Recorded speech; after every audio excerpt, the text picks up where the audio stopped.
திருப்பூர் மாவட்ட உணவு பாதுகாப்பு மாவட்ட நியமன அலுவலர் விஜய லலிதாம்பிகை தலைமையில் உணவு பாதுகாப்புத்துறை அதிகாரிகள் அடங்கிய குழுவினர் 3 குழுக்களாக பிரிந்து திருப்பூர் மாநகராட்சிக்குட்பட்ட தினசரி மார்க்கெட், KSC பள்ளி சாலை, அரிசிக்கடை வீதி, வெள்ளியங்காடு மற்றும் பல குடோன் வீதி ஆகிய இடங்களில் உள்ள மாம்பழ மொத்த மற்றும் சில்லறை விற்பனை நிலையங்களில் இன்று திடீர் ஆய்வு மேற்கொண்டனர்.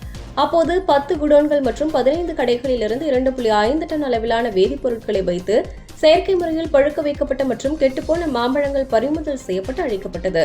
இதன் மதிப்பு சுமார் 3 லட்சம் ஆகும். இதையடுத்து செயற்கை முறையில் பழங்களை பழுக்க வைத்த 3 மொத்த விற்பனை நிலையங்களுக்கு அதிகாரிகள் நோட்டீஸ் அனுப்பினர். இதைத் தொடர்ந்து பழங்களை இயற்கையான முறையில் மட்டுமே பழுக்க வைக்க வேண்டும், எத்திலீன் ரசாயனத்தை பழங்களின் மேல் நேரடியாக படும்படியாக பழுக்க வைப்பதற்கு அனுமதி கிடையாது, சரியான முறைகளை பயன்படுத்தி மட்டுமே பழங்களை பழுக்க வைக்க வேண்டும், கால்சியம் கார்பைடு, அசிட்டிலின் போன்ற ரசாயனங்களை வைத்து பழங்களை செயற்கையான முறையில் பழுக்க வைக்கக்கூடாது. இவ்வாறு செயற்கையான முறையில் ரசாயனங்கள் மூலம் பழுக்க வைக்கப்பட்ட பழங்களை சாப்பிடும் பொழுது உடல் உபாதைகள் ஏற்படும். குறிப்பாக செயற்கையான முறையில் பழுக்க வைக்கப்பட்ட மாம்பழம் சாப்பிட்டால் தோல் அழற்சி, வயிற்று வலி, வயிற்றுப்போக்கு, வாந்தி ஏற்படும். ரசாயனம் மூலம் பழுக்கப்பட்ட மாம்பழங்கள் தோல் பகுதி வெளிர் மஞ்சள் நிறத்தில் இருக்கும், உட்பகுதி காயாக இருக்கும், பழச்சாறு அளவு குறைவாக இருக்கும், பழத்தின் இயற்கையான மனம் குறைவாக இருக்கும், சுவை குறைவாக இருக்கும். மாம்பழ விற்பனை உரிமையாளர்களுக்கு இது தொடர்பான விழிப்புணர்வு ஏற்படுத்தப்பட்டது.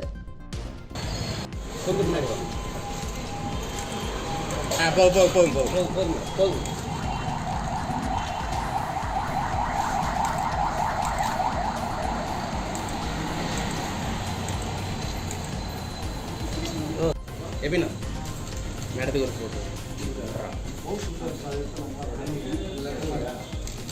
ஐயா அந்த பவுச் இல்லையா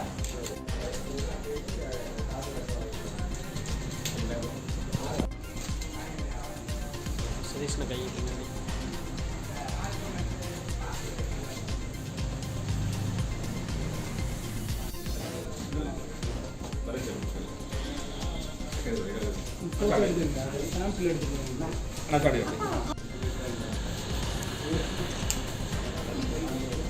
லைட் போடணும்.